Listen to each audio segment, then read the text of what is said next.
조갑제TV 시청자 여러분 안녕하십니까. 2021년 10월 27일 정오입니다. 김부겸 국무총리는 오늘 오전 서울 청사에서 주재한 을지 국무회의 및 제46회 국무회의 모두 발언에서 정부는 이번 노태우 전 대통령 장례를 국가장으로 하여 국민들과 함께 고인의 업적을 기리고 예우의 만전을 기하겠다고 밝혔습니다. 김 총리는 고인께서는 제13대 대통령으로 재임하시면서 국가 발전에 많은 업적을 남기셨다면서 국무위원들과 함께 노 전 대통령의 서거에 깊은 애도를 표하고 유가족분들에게 심심한 위로의 말씀을 드린다고 했습니다. 행정안전부 등 관계부처는 장례 절차에 한치의 소홀함이 없도록 철저히 준비해달라고 했습니다. 이 국가장법은 과거에 국민장, 국장을 통합한 것인데 2조에서 전현직 대통령이나 대통령 당선인이 사망 시 국가장을 치르도록 하고 있으며 중대 범죄를 저질렀는지 여부에 대해서는 언급하지 않고 있습니다. 이에 따라 노 전 대통령의 경우 국가장을 치를지 여부가 명확하지 않는 상황이었는데 국가장 결정이 나왔습니다. 문재인 대통령의 결정이라고 보여집니다. 문재인 대통령이 재임 기간에 한 일 중에서 가장 잘한 일로 아마 기록될 것입니다. 노태우 전 대통령의 빈소는 서울대학병원 장례 예식장인데 부인 김옥숙 여사와 딸 로소영 아트센터 나비 관장이 지금 손님을 조문객을 맡고 있습니다.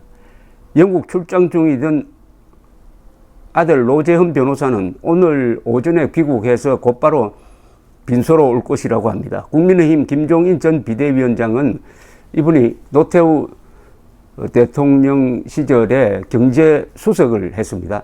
조문을 마치고 기자들에게 노 전 대통령은 북방정책을 표명해서 우리나라의 시장을 거대하게 함으로써 오늘날 우리가 빠르게 선진국이 될 수 있는 기반을 갖추게 하신 분이다. 우리나라 역대 대통령 가운데 외교에 대해서는 커다란 족적을 남기셨다고 했습니다. 안철수 대표는 국민의당 고인은 파란만장한 한국 역사와 함께 한 분이라고 하면서 1987년 이후 당선된 첫 대통령이고 소련 붕괴와 독일 통일 등 혼란스러운 국제 정세 와중에도 냉철하게 분석하고 적극적으로 대처를 잘 했다고 했습니다.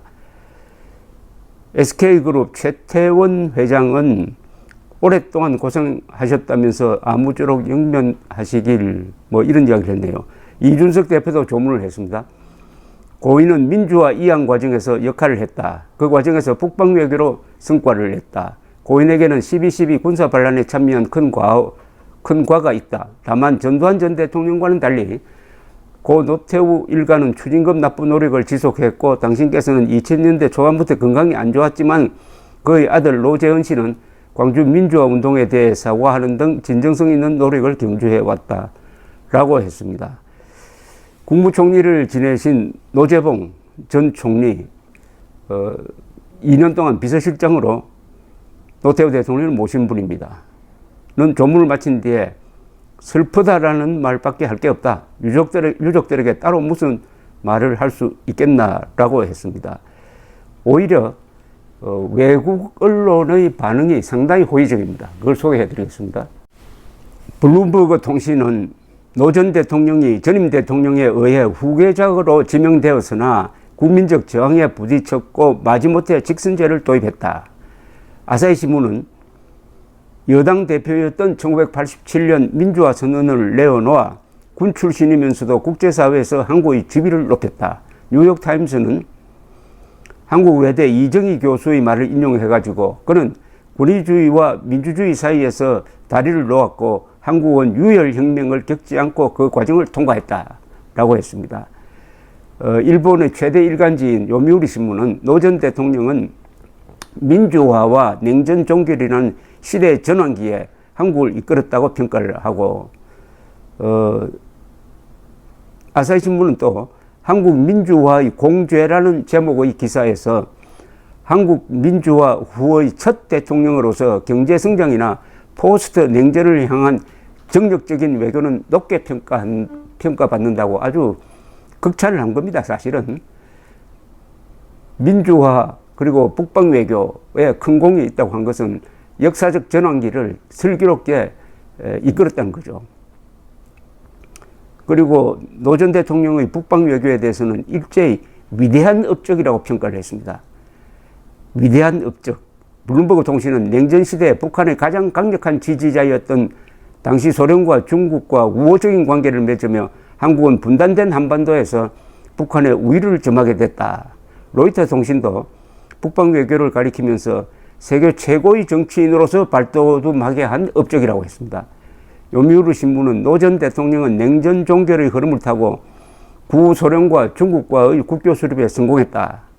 니온 게이자의 신문은 노 전 대통령에 대하여 남북한 긴장 완화와 사회주의 국가와의 관계 형성에 힘썼다. 이 신문은 또 노 전 대통령이 당시 냉전 체제 붕괴에 기반하여 구공산권 국가들에 대해 적극적으로 외교를 전개했으며 구소련, 중국과 수교를 맺었다고 설명했습니다. 또 북한과도 적대관계 해소에 나섰고 1991년에는 남북 동시 유엔에 가입하고 상호 화해와 불가침을 명시한 남북 기본 합의서를 체결했다고 했습니다. 이 남북 기본 합의서는 우리가 주도적으로 만든 것인데 이게 사실은 앞으로 남북 관계에서 기본 문서가 되어야 할 건데 이 김대중 정부 이후에 우리가 유리하게 만든 남북 기본 합의서를 딱 망각을 하고 있습니다. 새로 무슨 남북 합의서 만들 필요 없습니다. 남북 기본 합의서 가지고 그대로 실천만 하면 됩니다. 또 노 전 대통령 재임 시절에 열린 88 서울 올림픽에 대해서도 높게 평가하고 있습니다. 아사히 신문은 노태우 정권 시대는 한국의 내정과 외교가 함께 크게 변화한 때였다. 88 서울 올림픽은 1960년대 후반부터의 고도 경제 성장인 한강의 기적을 세계에 어필하는 집대성이었다고 했습니다. LHK 방송은 한국의 마지막 군인 출신 대통령으로서 1988년 서울올림픽을 성공적으로 이끌어 성장하는 한국의 모습을 국제사회에 어필을 했다고 했습니다. 블룸버그 통신은 노 전 대통령의 임기 첫 해인 1988년 서울올림픽을 개최하여 한국을 국제무대에 널리 알렸다면서 그의 재임 기간 당시 한국 1인당 국내 총생산은 배로 뛰었다고 했습니다. 배로 뛸 뿐만 아니라 일본을 따라잡을 수 있는 기반을 전임자 전두환 대통령과 함께 만들었죠. 1980년대 한국은 전두환, 노태우 두 분의 영도하에서 10.1% 연평균 경제성장률로서 세계 1위를 차지했습니다. 그리하여 민주화의 소란, 그 충격을 흡수하고 북방 외교를 펼 수 있는 이 국내 단합의 기초를 놓았던 기억이 생생합니다. 외신들은 노 전 대통령의 과거에 대해서도 언급했습니다. 블룸버그 통신은 5.18 민주화 운동을 언급하며 1980년 광주에서 일어난 민주화 운동 당시 최소 193명의 반정부 시위대가 사망했다면서 전두환 전 대통령의 오른팔이었던 그는 유혈 군사 진압과 영원히 떼어낼 수 없을 것이라고 지적을 했습니다. 또 독일 DPA 통신은 노 전 대통령은 1996년 부패와 내란 반역 등의 혐의로 기소되어 징역 17년과 추징금 2,600억 원을 선고받았고 사면됐다는 점을 지적하고 짚고 넘어갔습니다. 오늘 조선일보 사설이 참 잘 썼습니다. 이 신문의 양식을 보여줍니다. 6.29 선언과 북방 외교, 노태우 전 대통령 서거.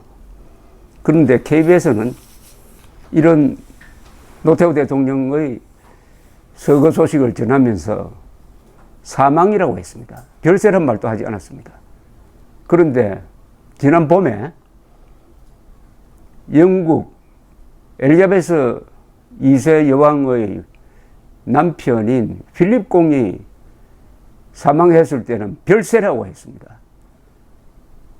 노무현 전 대통령 후견인이 사망했을 때도 별세라고 한 KBS가 세계가 칭송해 맞지 않는 노태우 대통령 별세를 사망이라고 썼습니다. 사망 별세 서거. KBS는 국민의 이 분별력을 망가뜨리려는 흉기로 지금 작동하고 있습니다. 감사합니다.